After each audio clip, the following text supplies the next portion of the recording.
Right, here's the second video that I said I was going to do, showing you the machine running around and a few features of the machine and the control software that we run it on. The control software is called CNC. I'm not going to go into detail of all the buttons and what things do. We are going to do some short videos explaining each feature in more detail and how it interacts with the machine. But just for now, we're just going to do the basics. Right, the first thing we do on any machine at the beginning of the day is home the machine. There's a couple of ways to home. You can home all axes together or separately. We're doing it separately for this video, but normally you would push home all and it will do the Z axis first, then the X and then the Y. So we're going to do it in that order. So we'll do the Z now and you'll see it'll go up, do a little, you'll hear the motor do a little bit of a jiggle as it backs off the switch.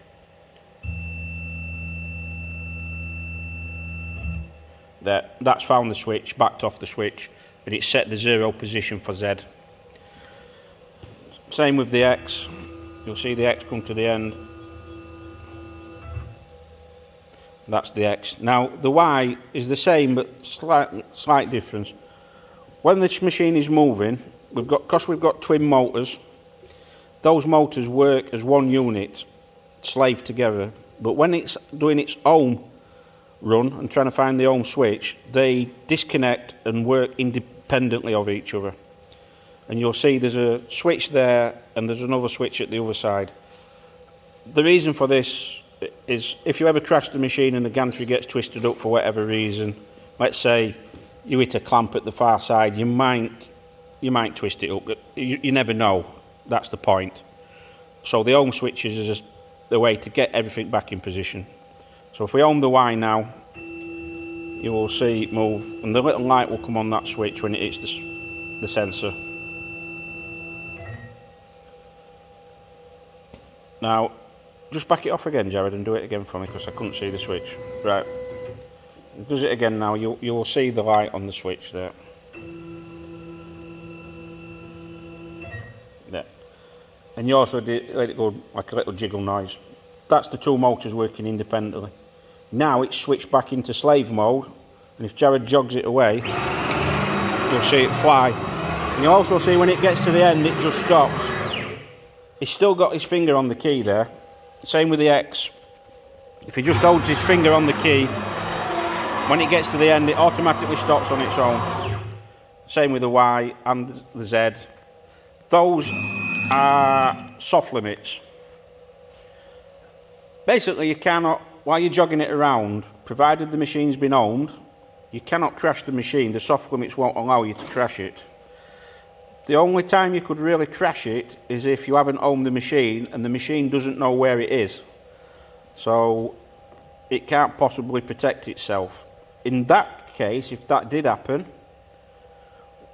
the physical hard limits will kick in and they won't allow you to drive off the end. They'll emergency stop the system and put the whole machine into e-stop. I'm going to go into more detail about the e-stop in another video, but that's the point of the limit switches.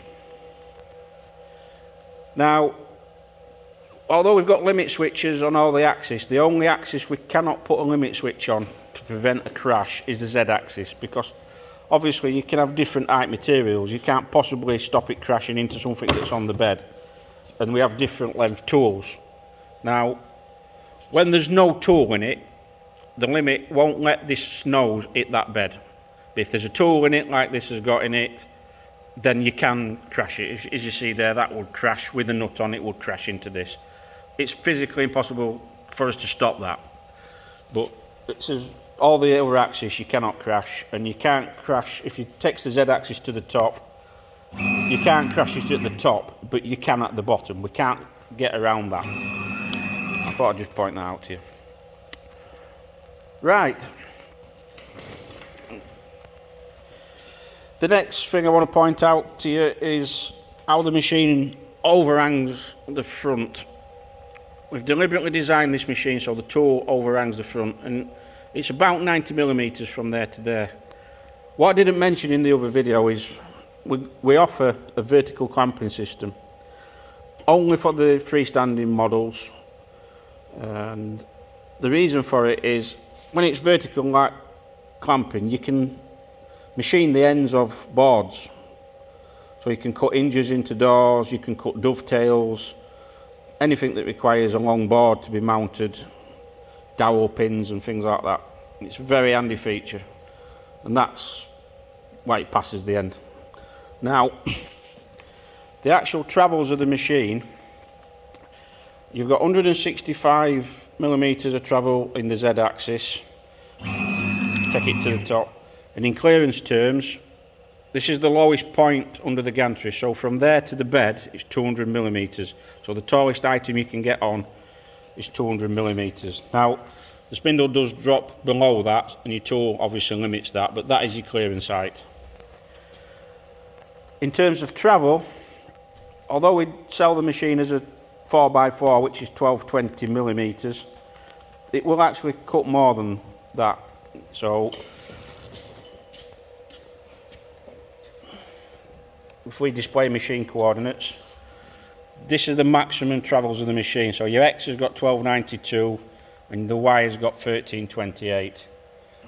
Each machine can slightly differ, they're not exact numbers, but they're very close to those sizes depending on the machine. So if it's another 4x4, the Y will be that kind of area, and same with the X on the 1260 models.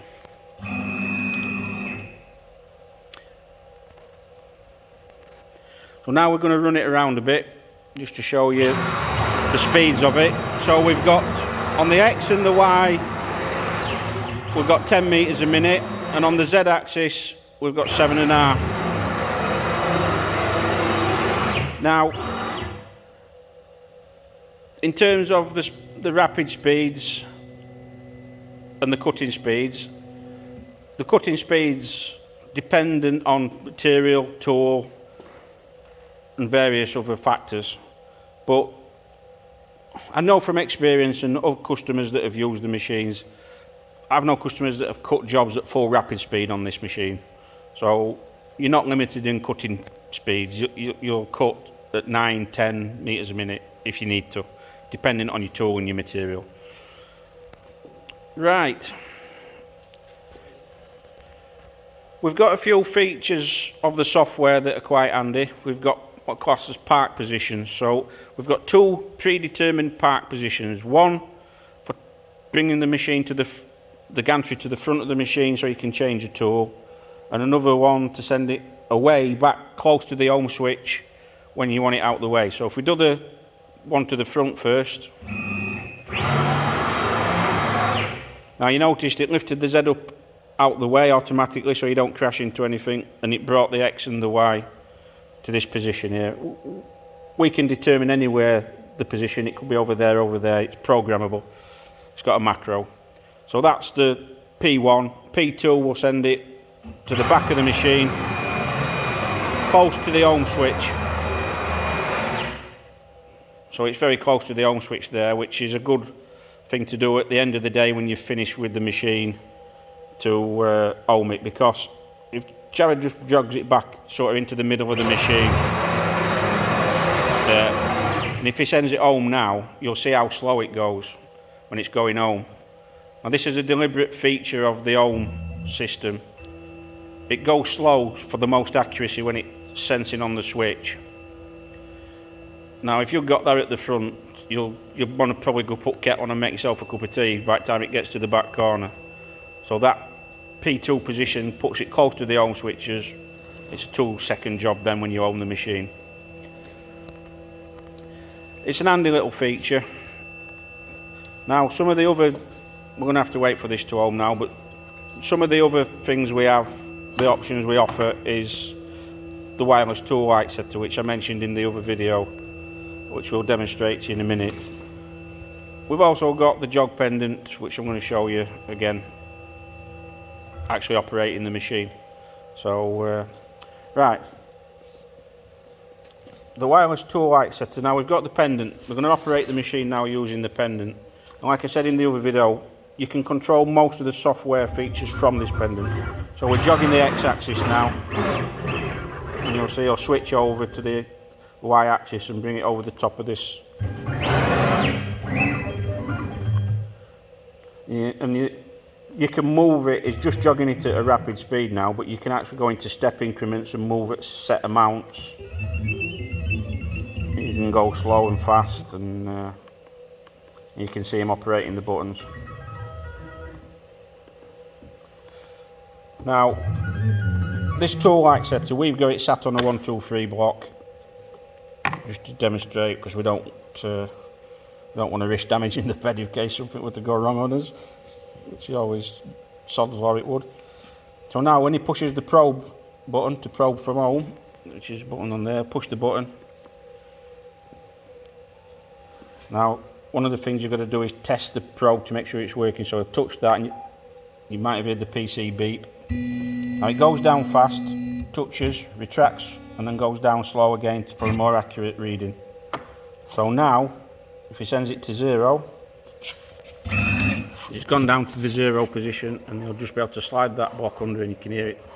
It's a nice slide fit. There's no gaps.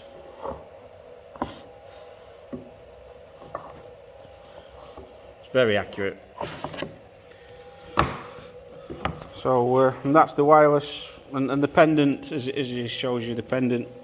You've got all the features, and if you look at the screen, it shows you your axis, your positions, your different modes, your function keys. You can program these keys to do various, like if he wants to send it to the park position now, and if he does the F2 key, that will send it back to the corner. It's also got an emergency stop button on it in case you needed to stop the machine at any point. Now it's an emergency stop, but it's not an hard emergency stop, it's a reset of the software. So it's in e-stop. If he releases it, it'll go back into operation mode, you can operate it. Now if I look at the screen, when he pushes the button on the screen, you'll see the reset flash. When he releases it, it'll unreset and latch on again. So it just stops you. So if you put that down, you don't want anybody to mess with it. You can do that, the software won't work. You release it, nothing will work. If he releases it, did that release? Yeah. You also notice I've released it now, but it won't work. You've got to push the 2 buttons on the side. You must hold those buttons in for anything before it'll work. So now it'll open. If he takes his finger off the button, it just doesn't work. Another safety feature. It's also got a little bit of software that comes with this that you can program. So if you don't want that feature, we can set it so you don't have to. You can just, it'll always work. It's dangerous if you did it that way, but you can do it if you wanted to. And that's about it without going into too much more detail. That's an overview of the machine. We are going to make shorter videos showing each of these functions in a little bit more detail. Okay, thank you.